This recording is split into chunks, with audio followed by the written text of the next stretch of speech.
हमारा में aeroplane mode करना है चलो फोन को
एडमिट कर दो।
Good morning all.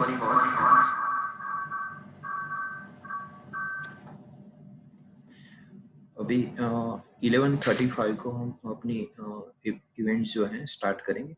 2-3 मिनट और वेट कर देते हैं तो जितने भी दूसरे मित्र हैं वो ज्वाइन हो जाए।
नमस्ते।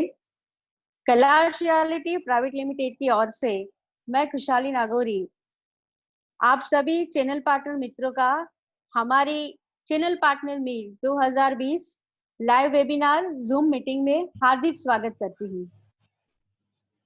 पूरे विश्व में लंबे समय से चल रही कोरोना रूपी महामारी में आप और आपका परिवार सुरक्षित रहे और साथ साथ आपके और आपके परिवार की अच्छे स्वास्थ्य की हम कामना करते हैं। आज वर्ल्ड इंटरनेशनल डे पे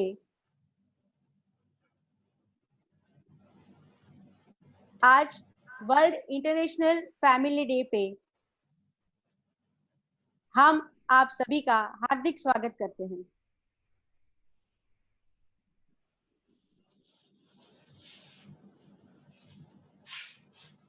चैनल पार्टनर मीट 2019 के बाद channel partner meet 2020 live webinar में आज हम पहली बार मिल रहे हैं।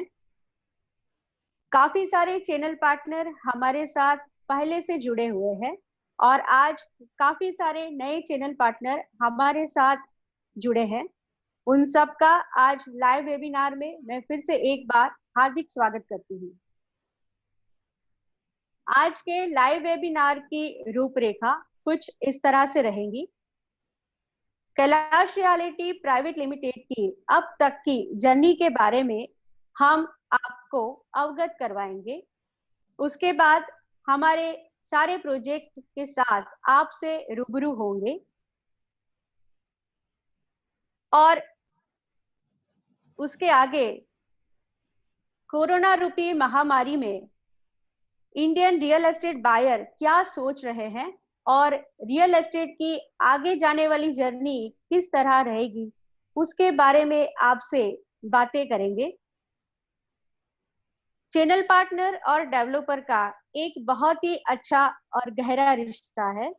आज हम आपके लिए एक बहुत ही अच्छा सरप्राइज लेके आए हैं, तो वो सारी चीजें आपके साथ हम यहाँ पे शेयर करेंगे। उसके बाद आपके द्वारा पूछे गए सभी प्रश्नों का हम उत्तर देने का पूरा प्रयास करेंगे। अब आज का हमारा प्रेजेंटेशन आप शुरू करने जा रहे हैं। यहाँ पे जुड़े हुए सभी चैनल पार्टनर मित्रों से हमारा आग्रह और प्यार भरा निवेदन और रिक्वेस्ट है, हमारे साथ अंत तक ये कार्यक्रम में जुड़े रहे। कोरोना महामारी के बाद रियल एस्टेट में हो रही सारी घटना और आगे की जर्नी हम आपसे शेयर करेंगे, और आज की सबसे बड़ी सरप्राइज हम आपके साथ शेयर करने वाले हैं। अब ये कार्यक्रम और प्रेजेंटेशन शुरू होने वाला है। मैं हमारी company Kailash reality private limited के managing director mister Kamlesh Chauhan से रिक्वेस्ट करूंगी कि आज के प्रेजेंटेशन की शुरुआत करें और आज के कार्यक्रम की गतिविधि को आगे बढ़ाएं।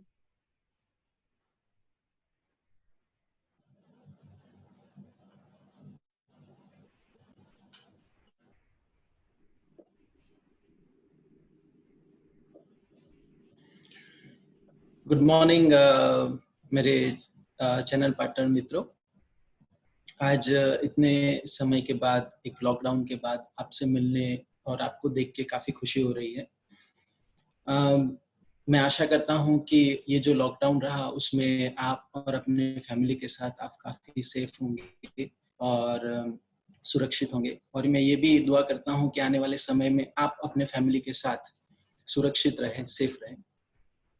आज ये जो पूरा कोरोना वायरस का एक माहौल था, तो उसके अंदर काफ़ी समय से आपसे मिलना भी नहीं हुआ, और ये एक रिपोर्ट मैंने पढ़ा था जो इस दौरान किया गया, कि जिसके अंदर एक कस्टमर का सेंटिमेंट क्या होता है एक चीज़ बनने के बाद, वो इस रिपोर्ट में था। तो मुझे लगा कि ये रिपोर्ट मैं आपके साथ शेयर करूं, और ये रिपोर्ट समझने के बाद आपको आने वाले समय का एक कस्टमर का, एक रियल एस्टेट बायर का क्या रुख रहेगा वो आप समझ पाएंगे। मैं आशा करता हूं कि ये जो मेरा प्रेजेंटेशन है वो आपके काम आएगा। कैलाश रियलिटी प्राइवेट लिमिटेड, जो कैलाश ग्रुप है, वो पहले से एक मिशन लेके चला है कि हम हमारे कस्टमर को जीवन भर का एक घर देंगे, जिसमें आज कस्टमर ने घर खरीदा है तो फिर से उसको नहीं खरीदना पड़े।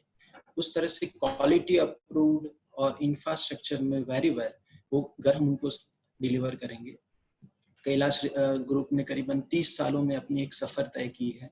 पिछले 30 सालों में कंपनी ने अच्छे अच्छे प्रोजेक्ट्स किए हैं और उसमें अपना एक गहन अनुभव बनाया है, जिसके अंदर कस्टमर को क्या चाहिए, उनके लिए क्या कन्वीनियंट रहेगा, उसकी अच्छी समझ कैलाश ग्रुप रखता है। कैलाश ग्रुप का विजन है कि आने वाले समय में सिर्फ अहमदाबाद में ही नहीं, पर गुजरात में हम ऐसे रिमार्केबल प्रोजेक्ट्स बनाएं जो ग्रीन बिल्डिंग्स अप्रूव्ड हो और देखने में एलीट हो और रिमार्केबल बिल्डिंग्स हो। ये हमारा विजन है। जो पिछले 30 साल का जो सफर रहा, उसमें कंपनी ने row house, tenement, duplex, apartments, high rise apartments, bungalows, luxurious bungalows, ये सारे प्रोजेक्ट्स बनाए। उस सब में आपका काफी सहयोग रहा है।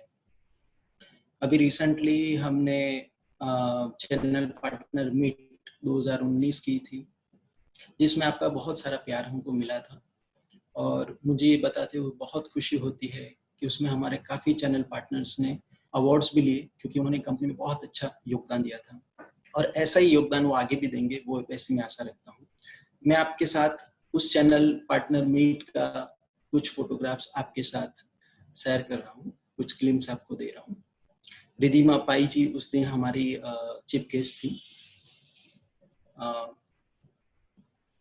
उसमें ये सारे ग्लिम्स हैं जिसमें आप ब्रोकर मित्रों के साथ काफ़ी अच्छा समय निकला था, और जब भी मैं इस फोटोग्राफ्स को देखता हूँ तो मन में खुशी होती है और चेहरे पे एक चमक आ जाती है।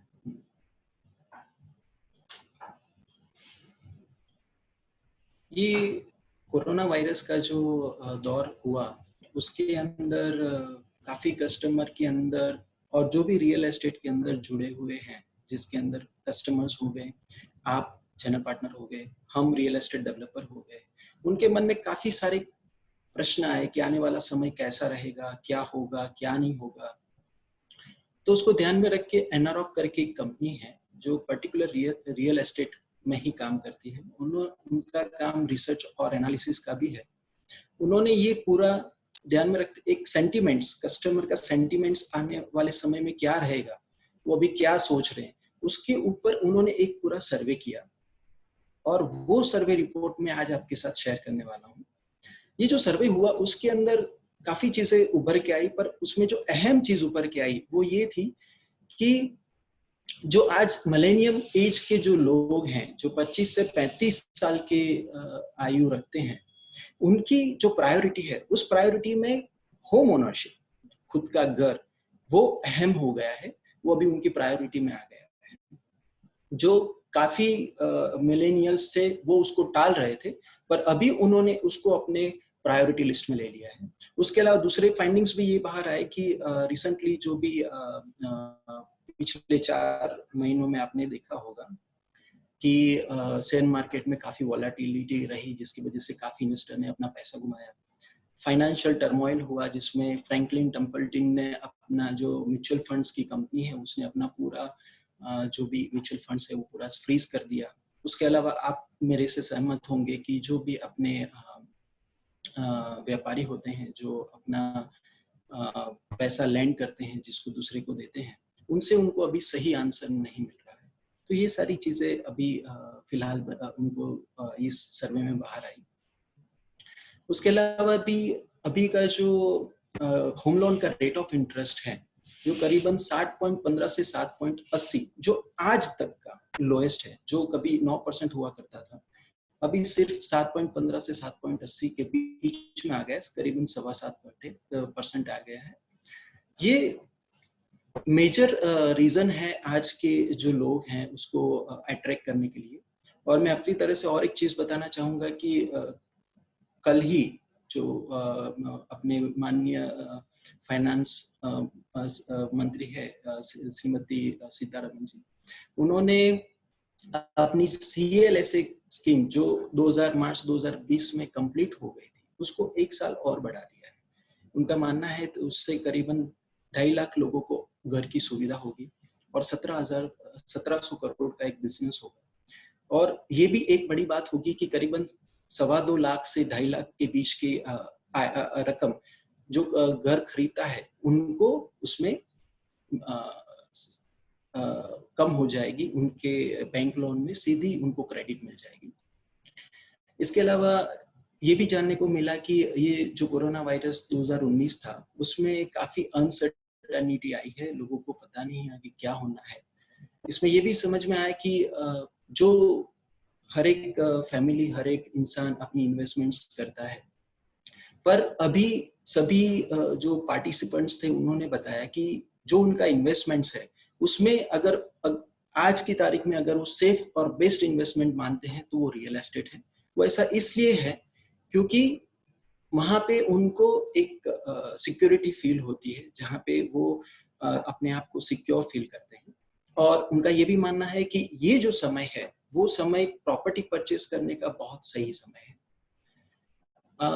इसमें जब पार्टिसिपेंट्स ने ये भी बताया कि जब वो घर खरीदना चाहेंगे तो वो उन डेवलपर से ज्यादा घर खरीदना पसंद करेंगे जो ऑलरेडी एस्टैब्लिश्ड है, जिनका खुद का पास्ट रिकॉर्ड है। और वो इसलिए क्योंकि उसमें उनको रिस्क नहीं लगता कि वो प्रोजेक्ट उनको कब डिलीवर होगा, सही क्वालिटी में डिलीवर होगा कि नहीं, और टाइम से डिलीवर होगा कि नहीं। इस सर्वे में ये भी जानने को मिला कि जो आने वाला समय है वो बजट होम और मिड सेगमेंट होम का आने वाला समय है। वो ये लोग ज्यादा पसंद करेंगे, बजटेड होम ज्यादा पसंद करेंगे, मिड सेगमेंट होम ज्यादा पसंद करेंगे।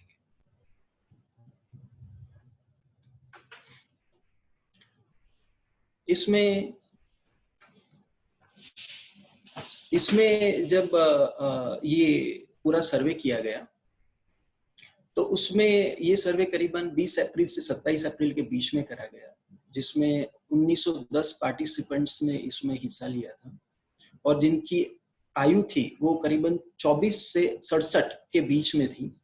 आप जैसे जानते हैं कि अपना जो इंडिया है उसमें डेमोग्राफी अलग तरीके से बिहेव करता है। तो सिटी टू सिटी अपना जो रियल एस्टेट में जैसे लैंड हो गया, बिल्डिंग हो गया, अपार्टमेंट्स हो गए, उसके रेट चेंज होते हैं, लोगों की इनकम भी बदलती है।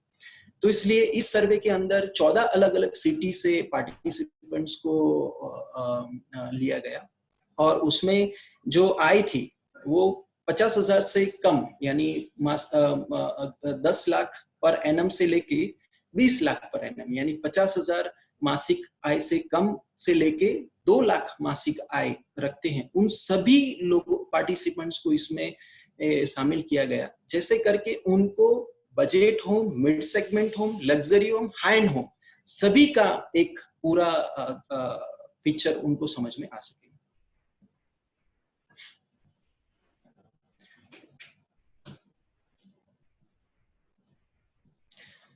ये जो पूरा सर्वे किया गया था उसके अंदर क्वेश्चंस पूछे गए और रिस्पोंडेंट ने उनका जवाब दिया, उसके ऊपर से निष्कर्ष निकाला गया। जब पार्टिसिपेंट्स को पूछा गया कि क्या ये जो समय है वो रियल एस्टेट में एंट्री करने का सही समय है, तो बहुत 54 यानी 54% लोगों ने ये बताया कि जो अभी का समय है नाउ, ये रियल एस्टेट में एंट्री करने का सही समय है।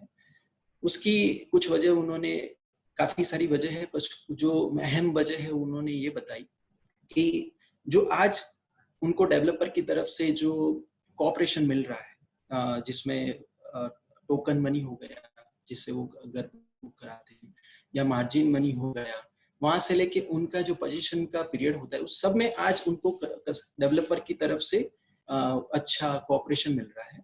और दूसरी कि उसमें जो रेट ऑफ इंटरेस्ट है, जो बैंक का रेट ऑफ इंटरेस्ट है वो काफी कम है, जिसकी वजह से वो अपना बजट के अंदर वो अपना घर आराम से खरीद पा रहे हैं। उसका जो इंस्टॉलमेंट आ रहा है वो उनके लिए कन्वीनियंट है, इसलिए ये रेट ऑफ इंटरेस्ट उनके लिए काफी कन्वीनियंट है और उसमें वो घर पसंद कर रहे हैं। इसमें डेवलपर के लिए भी काफी पॉजिटिव चीज उभर के आई, जिसमें उनको ये पूछा गया कि क्या जो आपने घर लिया है, ये सारा कोरोना वायरस हुआ उसकी वजह से, क्या आपने जो घर लिया वो डिसीजन के साथ आप आगे बढ़ेंगे या उसको आप अदरवाइज करेंगे। तो मैक्सिमम ज्यादातर पार्टिसिपेंट्स ने ये बताया कि हमने जो डिसीजन लिया है उसके साथ हम कैरी ऑन करेंगे, हम हमारा घर जो खरीदा हुआ है उसके साथ आगे बढ़ेंगे। इसके साथ मैं भी सहमत हूँ, वो इसलिए कि आपको मेरा एक एक्सपीरियंस बताता हूँ कि अभी रिसेंटली पहले जब ऐसी ही चीजें बनी थी, जिसमें से बेस्ट एग्जांपल मैं लूँ तो डिमोनेटाइजेशन, जिसमें नोटबंदी हुई थी, उस टाइम पे काफी सारे रूमर्स हुए थे कि रियल एस्टेट के प्राइस कम हो जाएंगे और उसकी वजह से काफी सारे कस्टमर्स उस रूमर में आके अपने घर कैंसिल करवाए थे। पर हुआ इस तरह से कि आफ्टर डिमोनेटाइजेशन रियल एस्टेट के भाव बढ़ गए और जिस कस्टमर्स ने वो घर कैंसिल करवाया था वही घर उसी डेवलपर से उन्होंने ज्यादा दाम देके खरीदा, तो उनको वो घर महंगा पड़ा। ये सारा कुछ अभी कस्टमर्स जान चुके हैं और ये जो कोरोना वायरस की जो पूरी सीक्वेंस बनी है उसके अंदर अभी लेबर और जो मटेरियल है उसके ऑलरेडी दाम बढ़ने चालू हो चुके हैं। आने वाले समय में मैं मानता हूँ कि इसकी इफेक्ट रियल एस्टेट में कस्टमर के ऊपर भी आएगी। तो जो परचेस जिन्होंने कर ली है उनके लिए अभी ये फायदेमंद रहेगा। इसमें ये जो पूरे जो पार्टिसिपेंट्स थे उसको जब ये पूछा गया कि इसके अंदर कौन कौन थे, तो उसमें से जो मेजर ज्यादातर लोग थे वो एंड यूजर थे और उसमें वो खुद के लिए घर खरीद रहे थे और इसमें 89% जो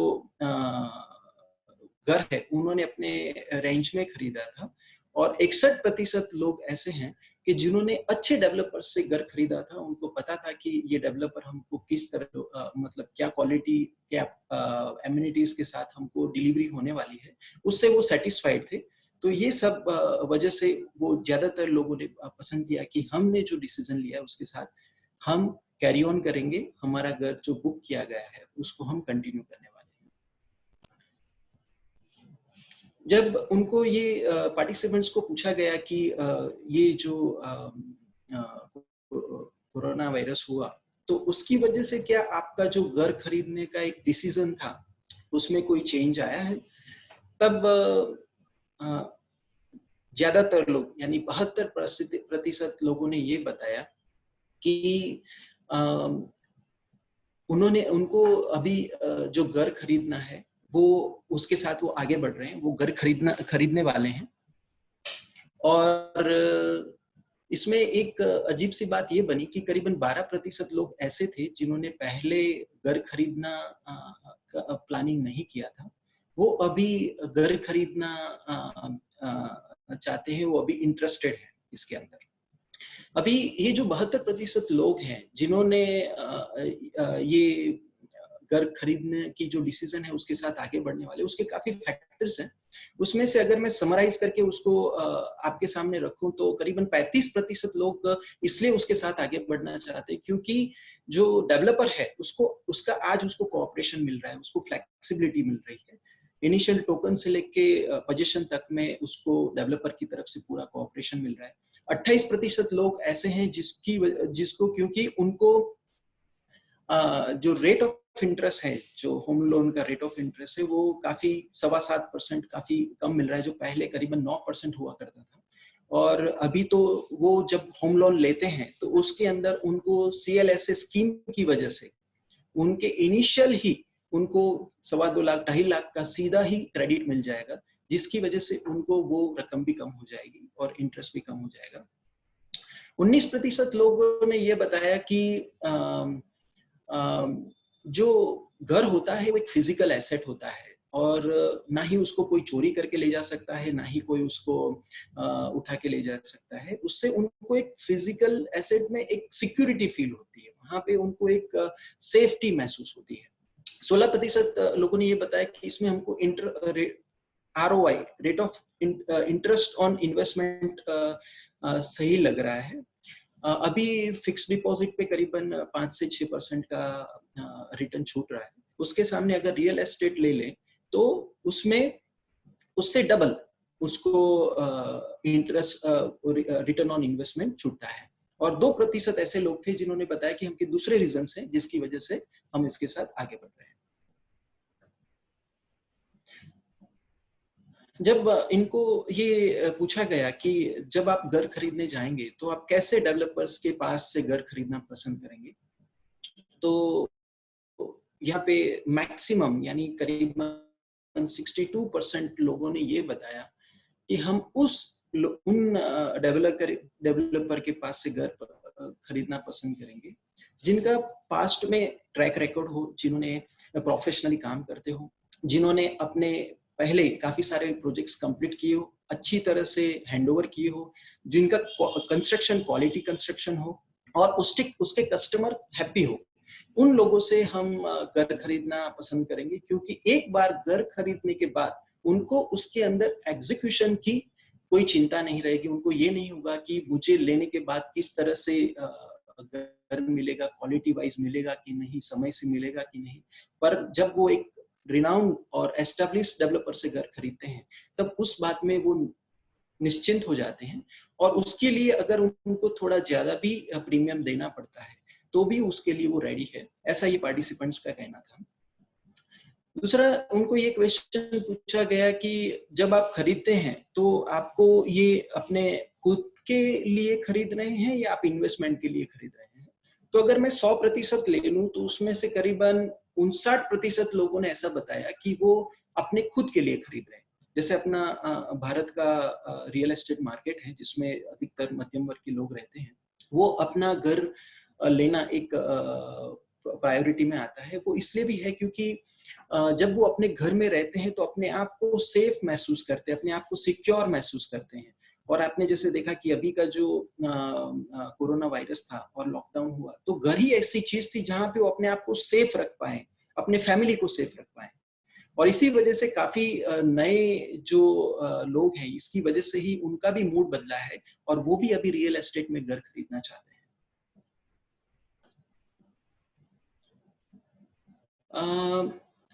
अभी जो 100% में बाकी जो 41% लोग हैं वो रियल एस्टेट में इन्वेस्ट करना चाहते हैं। पर इसमें एक इंटरेस्टिंग चीज ये है कि इससे पहले जो कोरोना वायरस हुआ उससे पहले करीबन 33% लोग ही थे जो रियल एस्टेट में इन्वेस्ट करना चाहते थे, पर कोरोना वायरस के बाद उसमें 8% की वृद्धि हुई है। और उसका मेन रीजन ये है कि जो भी रियल इन्वेस्टर है उनको रियल एस्टेट सेफ लगता है, वहां पे उनका जो पैसा है वो उनको सेफ लगता है। और इसीलिए करीबन 41% लोग, जो 33 से बढ़कर 41% लोग आज रियल एस्टेट में इन्वेस्ट करना चाहते हैं।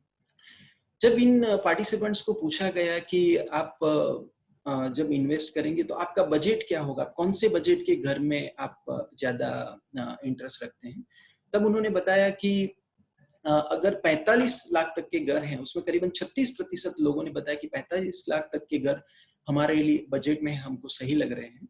और 37% लोगों ने बताया कि 45 से 90 लाख के जो घर हैं वो हमारे बजट में, वो हमारे लिए सही है। तो इस तरह से करीबन 73% लोगों ने बताया कि जो बजट और मिड सेगमेंट होम है वो उनके लिए सही है। और सिर्फ 27% लोगों ने बताया कि लग्जरी और अल्ट्रा लग्जरी होम वो उनके चॉइस में है। तो इस तरह इसमें से ये फलित होता है कि आने वाला समय बजट होम और मिड सेगमेंट होम का रहेगा।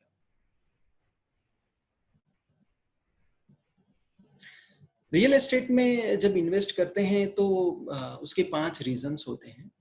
इसमें पहला रीजन है कि कोई भी इन्वेस्टर, कोई भी होम जिसको चाहिए वो कोई भी बजट से उसमें एंट्री कर सकता है। उसमें लो बजट से लेके हाई बजट तक वो एंट्री कर सकता है।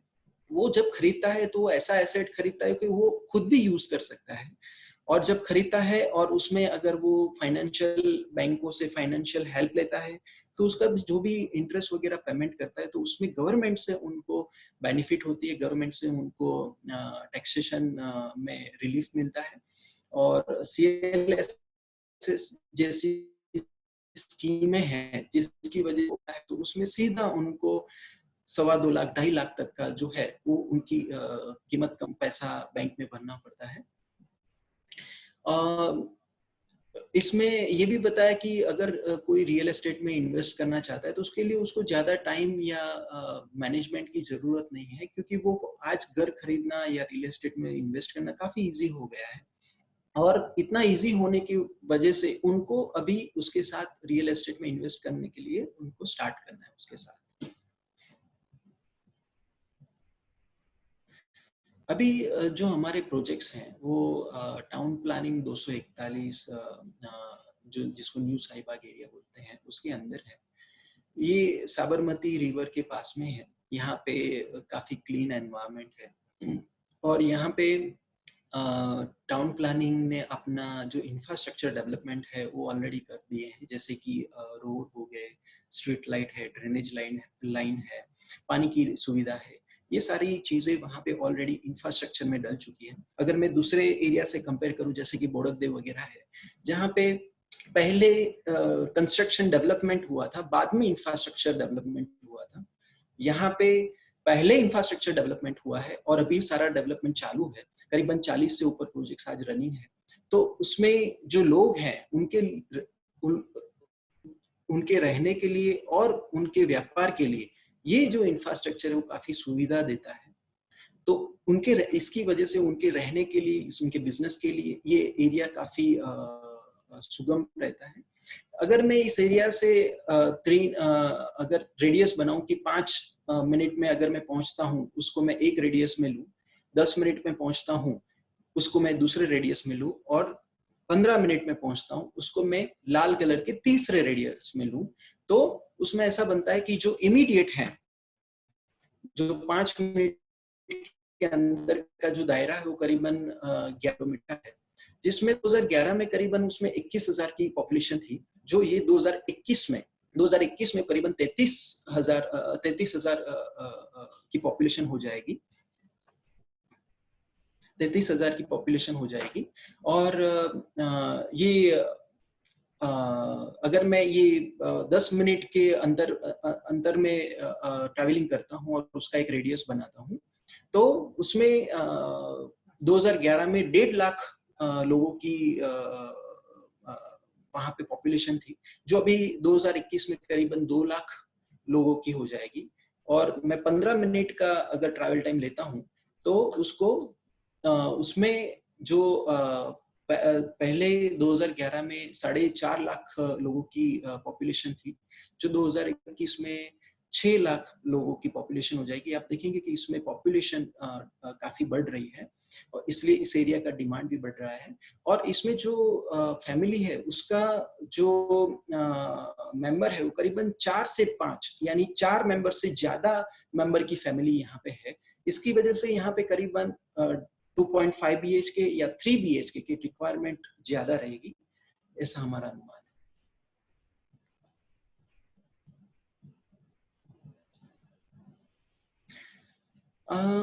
मेरा ऐसा मानना है कि कोई भी एरिया को डेवलप होने के लिए उसके अंदर एक्सेस होना जरूरी है। मतलब जहाँ पे रोड एक्सेस अच्छा होता है उस एरिया का डेवलपमेंट अच्छा होता है। ये जो टीपी 241 एरिया है उसको 2 बड़े रोड का एक्सेस मिलता है, जिसमें करीबन 200 फुट का नेशनल हाईवे नंबर 8 जो दिल्ली बॉम्बे कॉरिडोर है, और दूसरा 200 मीटर यानी कि 650 फीट चौड़ा SP Sardar Patel ring road का इमीडिएट एक्सेस मिलता है, जिसकी वजह से उस एरिया का आने वाले समय में ग्रोथ अच्छा होगा। इस जो टाउन प्लानिंग है उसका स्ट्रेटेजिकली भी काफी महत्व है। ये लोकेशन इसलिए भी बहुत अच्छा है क्योंकि यहाँ से जो गिफ्ट सिटी है, गुजरात फाइनेंशियल टैग सिटी, वो करीबन सिर्फ 8 किलोमीटर के अंतर पे आ जाते हैं।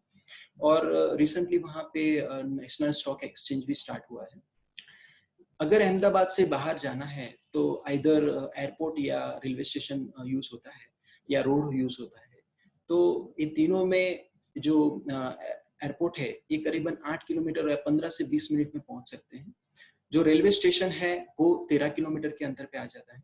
यहाँ से SG highway, Sarkhej Gandhinagar highway करीबन 13 किलोमीटर में पहुंच सकते हैं। यहाँ पे जो स्कूल वगैरह है जिसमें Gujarat board, CBSE board, English medium, Gujarati medium और यूनिवर्सिटी, वो 5 से 9 किलोमीटर के बीच में आ जाती है, जिसमें IGBC और DPS जैसी स्कूलें भी आ जाती हैं। और पंडित दीनदयाल यूनिवर्सिटी करीबन 9 किलोमीटर के अंतर पे आ जाती है। अगर मैं मेडिकल फैसिलिटीज की मैं बात करूं तो करीबन 5 से 9 किलोमीटर के अंदर सारी dispensary as well as multi speciality hospital जैसे अपोलो हो गए वो आ जाते हैं। यहाँ से जो गुजरात का कैपिटल है गांधीनगर, वो करीबन 15 मिनट में आ जाता है। और शॉपिंग के लिए अगोरा मॉल, फिर 4D स्क्वायर मॉल करीबन 10 मिनट के आसपास में आप पहुंच सकते हैं। यहाँ से जो साबरमती रिवर फ्रंट है वो अभी शाहीबाग से एक्सेस हो पा रहा है और आने वाले समय में वो इंदिरा ब्रिज से एक्सेस हो पाएगा तो काफी नजदीक आ जाएगा। और गवर्नमेंट का ये भी प्लानिंग है कि आने वाले समय में इसको गिफ्ट सिटी तक ले जाया जाए, जिससे करके उसको डायरेक्ट एक्सेस मिल सके एयरपोर्ट का और सिटी का। और जैसे मैंने बताया कि यहाँ पे रोड का भी एक्सेस है, जिसमें नेशनल हाईवे नंबर 8 है, दिल्ली बॉम्बे कॉरिडोर है और एसपी रिंग रोड है।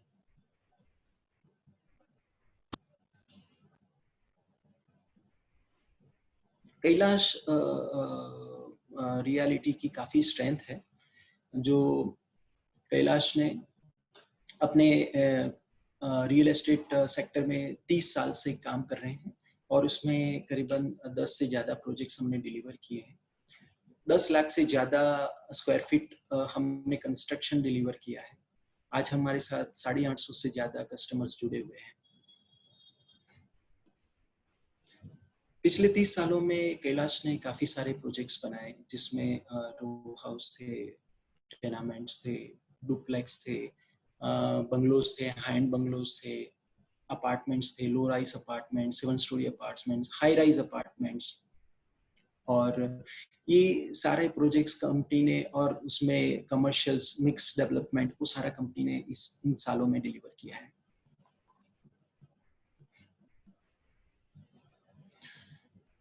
अभी माननीय गुजरात गवर्नमेंट ने कंस्ट्रक्शन इंडस्ट्री को अपना काम करने की अनुमति दे दी है।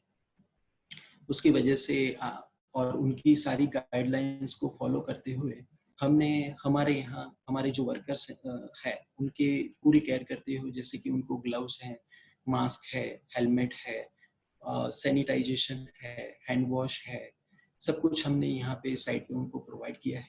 हमारा जो लेबर कॉलोनी है, हमारी जो प्रोजेक्ट्स हैं, उसमें सुबह शाम हम सैनिटाइज करते हैं। हमारे जो साइट पे जो वर्कर्स ये लॉकडाउन में हमारे पास थे, करीबन 40 से 50 वर्कर्स हमारे प्रोजेक्ट्स पे हमारे साथ थे, उनका हमने ख्याल रखा है, उनको फूड किट दी है। उसके अलावा जो भी नीडी लोग थे, जो हमारे प्रोजेक्ट से नहीं बिलोंग करते थे पर बाहर के लोग थे जो नीडी थे, उनको भी हमने ख्याल रखा है। और आज हमारी जो टीम है, वो हमारी कंस्ट्रक्शन टीम है, वो अपने काम पे जुट गई है। और हमारा टीम का ये सपना है कि हम जो क्वालिटी कंस्ट्रक्शन आपको देना चाहते हैं, वो क्वालिटी कंस्ट्रक्शन इन टाइम आप तक पहुंचा दें। अभी ये जो कोरोना वायरस की वजह से गवर्नमेंट को लॉकडाउन करना पड़ा, उसकी वजह से काफ़ी सारे क्लाइंट्स अपने घर से निकल नहीं पा रहे थे। तो उसकी वजह से उनका एक डिमांड रहता है कि उनको ऑनलाइन हंटिंग करना है, ऑनलाइन सर्च करना है, जिसके लिए उनको डिजिटल टूल की हेल्प चाहिए, जैसे इंस्टाग्राम, फेसबुक वगैरह हो गया। और उससे वो सारी इंफॉर्मेशन इकट्ठा करते हैं।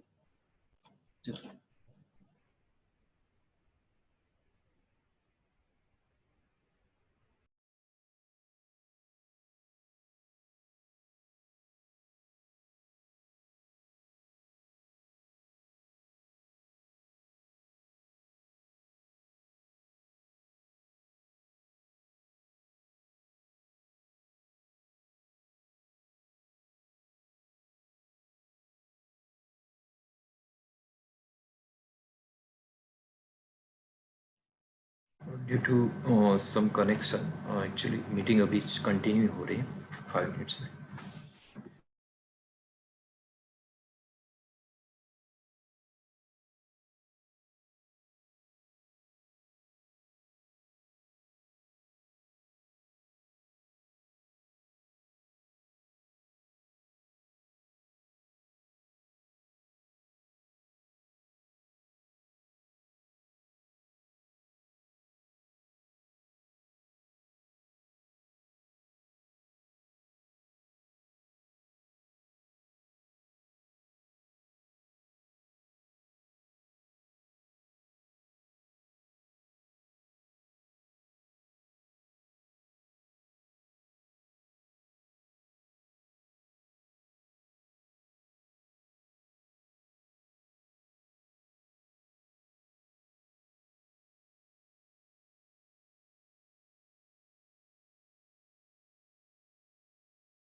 माफ़ी चाहता हूँ, वो एक टेक्निकल की वजह से उसमें वो आया। अभी जो हमारा जो डिजिटल टूल्स है, जैसे फेसबुक है, इंस्टाग्राम है और लिंक्डइन है, उन सब में हमारी प्रेजेंस है। वहाँ पे कोई भी कस्टमर जाके उसके बारे में जान सकता है, उसकी इंफॉर्मेशन ले सकता है। अगर उनको कोई क्वेरी है तो हमारे कस्टमर रिप्रेजेंटेटिव उनसे जुड़े हुए रहते हैं और उनकी कोई भी क्वेरी होती है तो उसको तुरंत आंसर करते हैं। और कस्टमर को अगर बुक करवाना है तो वो उसके थ्रू बुक भी करवा सकते हैं। तो इस तरह से हम हमारे डिजिटल प्लेटफॉर्म में हमारे जो वेबसाइट है www.marugar.com, हमारा जो फेसबुक पेज है, हमारा जो इंस्टाग्राम पेज है, ट्विटर और लिंक्डइन का पेज है, उसके साथ हम तैयार है अपने ये डिजिटल युग में।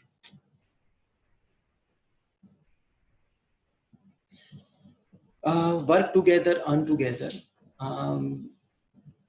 पिछले काफ़ी सालों में हमने जो भी बिजनेस किया उस सब में आपका काफ़ी सारा प्यार मिला है और इसमें भी, इस समय में भी हम आपको साथ में रख के चलते हैं।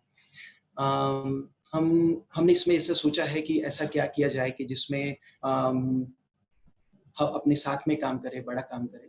इसलिए हमने दोनों तरफ से सोचा है, जिसमें हमारे जो क्लाइंट है, जो घर बुक कराना चाहते हैं, उनके बारे में सोचा है और जो आप हमारे चैनल पार्टनर मित्र हैं, उनके बारे में भी सोचा है कि जिसकी वजह से आपको और जो कस्टमर है, उनको दोनों को बेनिफिट हो सके। इसमें जो कस्टमर है जब घर बुक कराता है तो उनको एक बड़ी टोकन देनी पड़ती है। तो इस केस में हमने उनका जो टोकन अमाउंट है काफ़ी छोटा 51,000 कर दिया है, जिसके थ्रू वो घर बुक करा सकता है। और बाकी का जो मार्जिन मनी होता है और टिल द पोजीशन होता है, उसमें हमारा कॉपरेशन मिलेगा उनको। तो जिससे करके कस्टमर को इनिशियली रिलैक्सेशन हो जाएगा और रहते रहते उनका घर बन जाएगा। उस तरह से उनको सहूलियत हो जाएगी, तो वो घर लेने के लिए काफ़ी पॉजिटिव रहेंगे। उसके साथ साथ जो हमारे चैनल पार्टनर मित्र हैं, उनके लिए हम कुछ खास लेके आए हैं। आज हमारे साथ आप बिजनेस करते हो तो हमारा जो ब्रोकरी का कमिटमेंट है वो तो हम आपको देते ही देते हैं, पर इस दौरान में हम आपको एडिशनली गिफ्ट मनी देंगे, जिसमें हमारे आप Kailash royal, Kailash rejoice 1, Kailash rejoice 2 में कोई भी घर बुक कराते हैं, हर घर के ऊपर हम आपको हमारा जो कमिटेड ब्रोकरी है वो तो हम देंगे ही देंगे। उसके अलावा हम आपको हर यूनिट पे 31,000 का एक गिफ्ट मनी देंगे। और हमारे जो बजट होम है, जैसे हमारा कैलाश शिवालय हो गया, कैलाश रिजॉइस 3 हो गया, उसमें अगर आप 2 यूनिट बुक कराते हैं तो उसके ऊपर हम आपको 31,000 का ये गिफ्ट मनी देंगे। इसको काम आए इस तरह से करने के लिए जब भी इनिशियली मार्जिन वगैरह कस्टमर पेमेंट करता है, उसके साथ ही हम आपको ये गिफ्ट मनी रिलीज कर देंगे, जिसकी वजह से ये समय में ये आपके यूज में आ सके, आपके काम में आ सके। और इसमें आपको और जो क्लाइंट है दोनों को काफी सगवल हो जाएगी।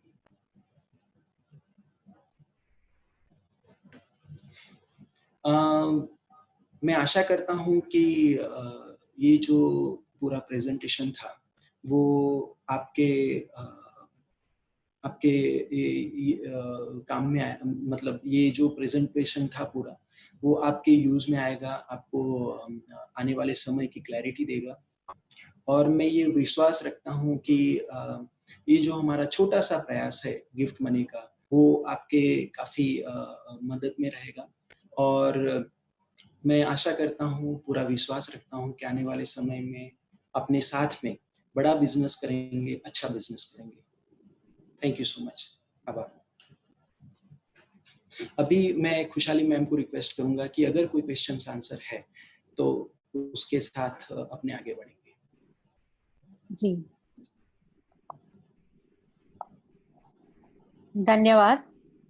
हमारे साथ channel partner meet 2020 zoom meeting में जुड़े रहने के लिए हम आप सभी चैनल पार्टनर मित्रों का तहे दिल से आभार व्यक्त करते हैं और आशा रखते हैं कि ये हमारा एक छोटा सा प्रयास और आज हमने जो आपके साथ इंफॉर्मेशन शेयर की है वो आगे जाने वाले समय में आपको उससे काफी सारी जानकारी प्राप्त होती रहेगी। आज के ये हमारे प्रेजेंटेशन के बाद काफी सारे चैनल पार्टनर मित्रों के हमारे पास कुछ प्रश्न आए हुए हैं, तो हम पूरा प्रयास करेंगे कि आपके सभी प्रश्नों का हम सही तरीके से उत्तर दे पाए। मैं कैलाश रियलिटी प्राइवेट लिमिटेड के हमारे मैनेजिंग डायरेक्टर कमलेश जी से रिक्वेस्ट करूंगी कि आप सब द्वारा पूछे गए प्रश्नों का उत्तर दें। जरूर जरूर खुशहाली मैम। हमारे पास जो क्वेश्चंस आए हुए हैं उसमें सबसे पहला क्वेश्चन है, एक हमारे चैनल पार्टनर मित्र ने ये पूछा है, हमारे पास जो इन्वेस्टर है उसको कहाँ इन्वेस्ट करना चाहिए? अच्छा, अभी तक के मेरे पूरे सफर का एक निचोड़ में बताऊं तो अगर इन्वेस्टर को अभी इन्वेस्ट करना है तो आपको उसको न्यूली लॉन्च्ड प्रोजेक्ट में इन्वेस्ट करवाना चाहिए। वो इसलिए क्योंकि जब न्यूली लॉन्च प्रोजेक्ट होता है उसमें प्री लॉन्च ऑफर रहती है, जिसकी वजह से इन्वेस्टर को काफी फायदा रहेगा। और उसमें एक डिलीवरी का टेन्योर रहता है जिसमें इन्वेस्टर को पैसे देने में एक फ्लेक्सिबिलिटी मिलेगी।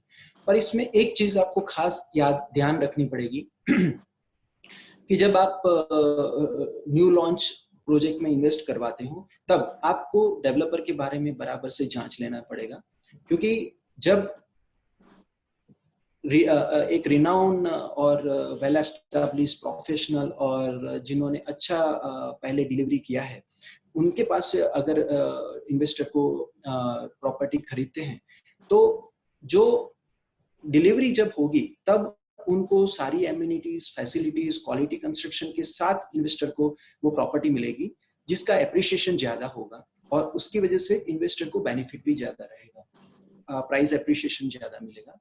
तो इस तरह से मेरा मानना है कि new launch property with very good developer जिसका पास्ट रिकॉर्ड हो उसके पास से अगर लेते हैं तो इन्वेस्टर को फायदा रहेगा। जी, आशा रखते हैं कि ये प्रश्न का आपको सही उत्तर मिला है और इसके साथ ही आप अपने इन्वेस्टर को एक अच्छी स्कीम में, नई स्कीम में इन्वेस्ट करवा पाएंगे। हमारा चैनल पार्टनर मित्रों का एक दूसरा क्वेश्चन हमारे पास आया है जिसमें पूछा गया है, चैनल पार्टनर को और अच्छा काम करने के लिए क्या स्टेप्स लेने चाहिए? मेरा मानना है कि अभी का जो माहौल है, क्योंकि इस अभी डिजिटल का एक युग आ रहा है, दूसरी बात यह है कि लोगों का एजुकेशन लेवल अच्छा होता जा रहा है, तो उस केस में अगर मेरे चैनल पार्टनर मित्र अगर वो अपना एक सेटअप लेके बैठते हैं जैसे कि ऑफिस वगैरह हो गया कि जिसके अंदर वो सारे प्रोजेक्ट्स जो जिसके साथ वो डील करते हैं उसके लिटरेचर्स रखे, उसके ब्रोशर्स रखे, जहाँ पे क्लाइंट आके उनके साथ बात कर सके, उनको अच्छे से वो एक्सप्लेन कर सके। और चैनल पार्टनर मित्र जो प्रोजेक्ट्स उनको दिखा रहे हैं उसकी पूरी नॉलेज रखे, जिसके अंदर उनकी एमिनिटी फैसिलिटीज के साथ उनका जो सुपर बिल्टअप होता है उसको भी वो ध्यान में रखे। तो जब वो क्लाइंट को पूरा एक्सप्लेन करते हैं तो उनका पूरा निचोड़ दे सकते हैं और एक ही जगह पे क्लाइंट को हर एक प्रोजेक्ट की माहिती मिल जाएगी। और चैनल पार्टनर मित्र उनको सजेस्ट भी कर सकते हैं जिसमें उनका जो अच्छे डेवलपर्स हैं वो डेवलपर्स के यहाँ लेने का सजेस्ट कर सकते हैं। और दूसरी बात, अगर अच्छे डेवलपर के साथ जब ज्यादा काम होता है चैनल पार्टनर मित्र का तो उनका एक रैपो बनता है, उनका एक क्रेडिट बनता है, तो उसकी वजह से उनके होने से जो क्लाइंट होता है उसको ज्यादा फ्लेक्सिबिलिटी मिलती है। अगर वो उसके अलावा उनको वो फ्लेक्सिबिलिटी पॉसिबल नहीं होती, वो सिर्फ उनकी वजह से मिलता है। तो ये सब करने से मुझे लगता है कि जैसे एक अच्छा सेटअप लेना, एक पूरा डिटेल रखना और लीडिंग डेवलपर के साथ काम करना और लंबा काम करना, वो उनको आने वाले समय में मुझे लगता है कि उससे उनका ग्रोथ ज्यादा रहेगा। जी बिल्कुल, आज के ये डिजिटल युग में दी गई आपके द्वारा जो भी टिप्स है, आशा करते हैं कि हमारे चैनल पार्टनर मित्रों को आगे आने वाले समय में बिल्कुल उपयोगी साबित होगी। आगे तीसरा क्वेश्चन एक हमारे पास आया है कि आज काफी डेवलपर है जो टाइम पर पोजीशन नहीं दे पा रहे हैं, तो ये विषय में आपका क्या कहना है? इसके काफ़ी रीजंस हो सकते हैं। कुछ रीजंस जो मुझे लगते हैं कि ज़्यादा इम्पोर्टेंट है वो मैं आपके साथ शेयर करूँगा। कई डेवलपर्स वो नए होते हैं, मतलब इस फील्ड में नए होते हैं। उनको उन्होंने पहले ये रियल एस्टेट प्रोजेक्ट्स किए नहीं होते हैं या ज़्यादा प्रोजेक्ट्स नहीं किए होते, उनका पूरा ट्रैक रिकॉर्ड नहीं होता है। तो उस केस में उनके पास उसकी स्ट्रेंथ नहीं होती, उसकी फाइनेंशियल्स उतनी स्ट्रांग नहीं होती। उसका जो टीम होता है, उनके पास वो टीम नहीं होता जो अच्छा एग्जीक्यूशन कर पाए, जो अच्छा क्वालिटी डिलीवर कर पाए। और कई बार मैंने ये भी देखा है कि जो डेवलपर होते हैं उसमें काफी सारे उनके पार्टनर्स होते हैं, जिसकी वजह से उनका डिसीजन डिले होता है। तो इन सब वजह से मुझे लगता है कि ये पॉसिबल है। जी, बिल्कुल, ये जो पॉइंट्स आपने बताए हैं, ये हमारे चैनल पार्टनर मित्र जिनका ये क्वेश्चन है उनको पूरी तरह से संतुष्टि प्राप्त हो रही होगी, ऐसी आशा रखते हैं। एक अभी हमारे पास जो प्रश्न आया है वो कमर्शियल प्रॉपर्टीज को लेके है। यहाँ पे चैनल पार्टनर मित्र का ये पूछना है कि टाउन प्लानिंग 241 में कमर्शियल प्रॉपर्टी में इन्वेस्ट करना चाहिए। जैसे मैंने अपने प्रेजेंटेशन में बताया कि करीबन 2011 में यहाँ पे 21,000 की जनसंख्या थी, जो 2021 आने तक वो करीबन 35,000 को टच कर जाएगी। तो उस तरह से यहाँ पे जनसंख्या बढ़ रही है, तो नेचुरली उसकी जो कमर्शियल्स की डिमांड उससे बढ़ेगी। और यहाँ पे मेरा खुद का भी ऑब्जर्वेशन रहा है कि पिछले एक साल में काफी सारे कमर्शियल्स की डिमांड रही और काफी सारे कमर्शियल्स अच्छे से बिके। और पास में ही जैसे करीबन 7 किलोमीटर के अंतर पे ही गिफ्ट सिटी आता है, तो गिफ्ट सिटी की वजह से ही भी आने वाले समय में टीपी 241 को कमर्शियल में काफी फायदा रहेगा। तो ये सारी चीजों को इकट्ठा करके मुझे लगता है कि 241 में आने वाला समय कमर्शियल के लिए बहुत चार्मिंग है। जी, कमर्शियल प्रॉपर्टी के रिलेटेड आपने काफी अच्छा समझाया है टीपी 241 को लेके। और हमें ये बताते हुए काफी खुशी होती है कि रेसिडेंशियल के साथ आने वाले समय में कमर्शियल प्रॉपर्टी के लिए भी इन्वेस्ट करने के लिए टीपी 241 एक काफी अच्छा डेस्टिनेशन रहेगा। अभी एक जो क्वेश्चन आया है वो इन्वेस्टमेंट को लेके आया हुआ है। यहाँ पे हमसे पूछा गया है कि काफी सारी साइट्स पे इन्वेस्टर की कैपिटल बढ़ती नहीं है, तो ये विषय में आपका क्या विचार है? इसमें भी अलग अलग फैक्टर्स काम करते हैं, पर कुछ जो महत्वपूर्ण फैक्टर्स है उसमें ये है कि कई डेवलपर्स जब प्रोजेक्ट लॉन्च करते हैं तो उनके पास उतना बैकग्राउंड नहीं होता और उनके पास वो फाइनेंस नहीं होता। तो उसकी वजह से वो लॉन्चिंग में ही काफी सारे घर कम दाम में दे देते हैं या इन्वेस्टर्स के पास कम दाम में दे देते हैं। तो जिसकी वजह से मे बी अप टू 50% माल जो होता है वो इन्वेस्टर को दे देते हैं। और इसकी वजह से जब प्रोजेक्ट डेवलप होता है तो ड्यूरिंग द प्रोजेक्ट उनका जो हर एक मटेरियल का रेट इंक्रीमेंट होता है उसका शॉक वो एब्जॉर्ब नहीं कर पाते और उसकी वजह से उसका क्वालिटी बिगड़ता जाता है।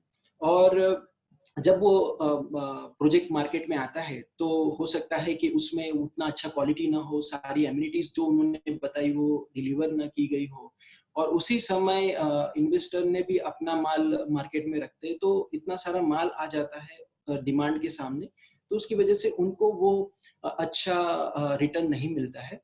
पर मैं अगर हमारा ही एक प्रोजेक्ट का एक्सपीरियंस बताऊं तो हमारा कैलाश रिजॉइस वन जो इस एरिया का रिमार्केबल बिल्डिंग है और tallest building of this area है, उसको जिन लोगों ने खरीदा उनको काफी सारा एप्रिसिएशन मिला है।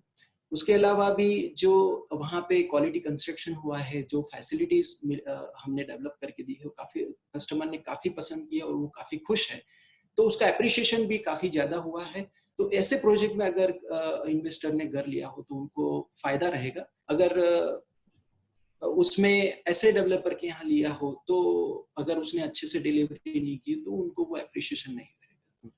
जी बिल्कुल। ये इन्वेस्टमेंट की अच्छी कैपिटल गेन के बारे में आपके द्वारा बताए गए हुए पॉइंट्स काफी उपयोगी साबित होंगे, आशा रखते हैं।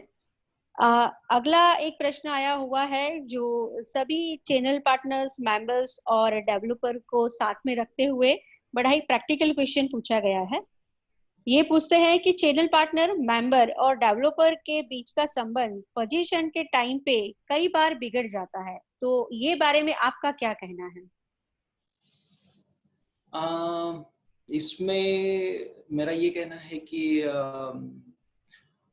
जब एक फैमिली, एक कस्टमर घर खरीदता है और चैनल पार्टनर मित्र उसमें साथ में रहते हैं, तो एक नया संबंध उसमें बनता है जिसमें एक म्यूचुअल रिस्पॉन्सिबिलिटी होती है, तीनों स्टेक होल्डर की रहती है। जैसे डेवलपर की म्यूचुअल रिस्पॉन्सिबिलिटी रहती है कि जो भी उन्होंने कमिट किया है, जिस क्वालिटी का उन्होंने कमिट किया है, जिस समय में उन्होंने कमिट किया है, उसमें उनको डिलीवरी करनी है। ऑन द कॉन्ट्री, कस्टमर का वो कमिटमेंट रहता है कि जिस तरह से टर्म्स तय की गई है उस तरह से वो पेमेंट करे, और अपने जो चैनल पार्टनर का एक जिम्मेदारी रहता है कि ये जो दोनों चीज तय हुई है उस तरह से दोनों को एग्जीक्यूट करवाए, उसको पार पड़े। तो ये एक नहीं होता है तब उनके बीच में एक प्रॉब्लम शुरू होती है। उसके अलावा ये भी मैंने देखा है कि कई प्रोजेक्ट्स में जब इनिशियल कस्टमर कम रेट देख के या चैनल पार्टनर मित्र कम रेट देख के उसको बुक करवाते हैं, तो जब प्रोजेक्ट्स डेवलप होता जाता है तो उस दौरान अगर डेवलपर ने काफी अगर उसकी कॉस्ट कटिंग करनी पड़ी तो काफी सारी चीजें जो उन्होंने कमिट की वो कम कर देता है, और जिसकी वजह से कस्टमर नाराज होता है।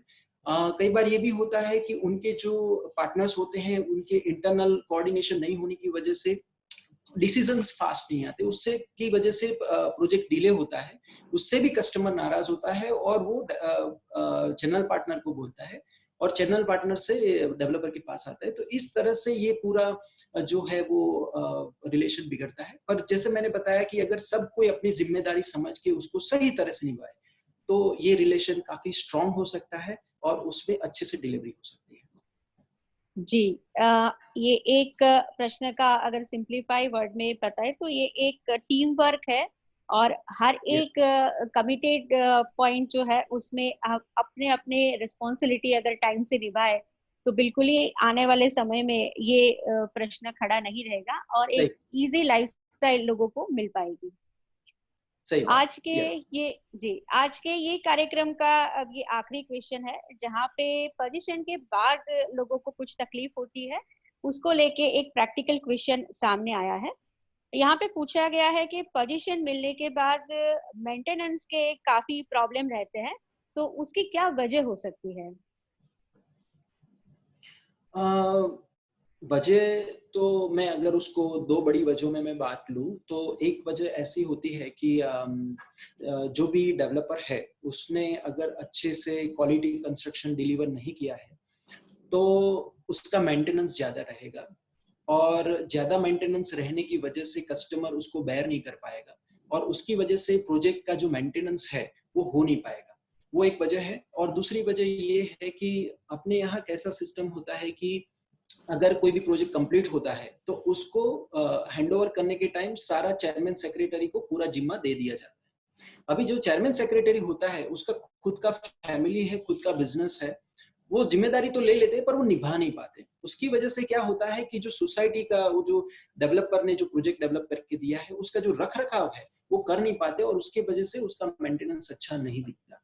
पर मैं अगर हमारी कैलाश की मैं बात करूं तो कैलाश में एक सिस्टम है कि जब हम प्रोजेक्ट देते हैं तो प्रोजेक्ट के साथ एक एसेट मैनेजर देते हैं। हमारे Kailash royal, Kailash rejoice one में एसेट मैनेजर है कि जो डे टू डे जो प्रोजेक्ट के अंदर मेंटेनेंस का काम है उसका जिम्मा वो रखते हैं, और चेयरमैन सेक्रेटरी होते हैं वो सिर्फ उसका डिसीजन मेकिंग का ही काम करते हैं। तो उससे पूरा जो काम है वो चैनलाइज हो जाता है और प्रोजेक्ट अच्छे से मेंटेन होता है। जितना प्रोजेक्ट मेंटेन होता है उसकी वैल्यूएशन बढ़ती है और जो लोग उसमें रहते हैं वो काफी खुश रहते हैं।